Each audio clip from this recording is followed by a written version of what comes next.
This is Tinago Waterfalls, located in Iligan, Lanao del Norte.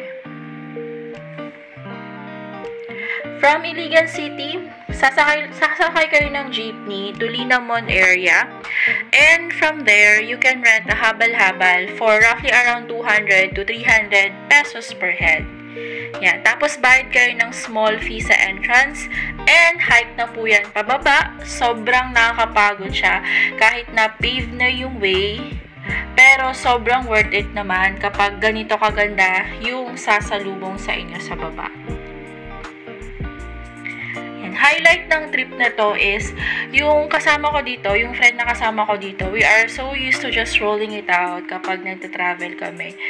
The night before, we decided na hindi kami magdadala ng damit na pamalit.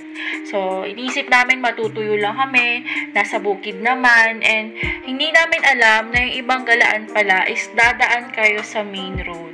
So, yung nangyari, umuwi kami ng basa, sumakay kami ng jeepney na sobrang basa yung mga damit namin.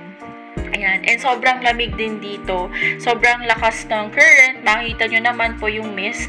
So, yung blurry kulay puti. Ayan. And, being the G people that we are, pumasok kami sa loob ng falls for a free spa. Ayan. Una, enjoy lang hanggang sa, ayan, lumuhod na po. Dahil hindi namin nakakahinga, panic attack. Pero G lang, guys.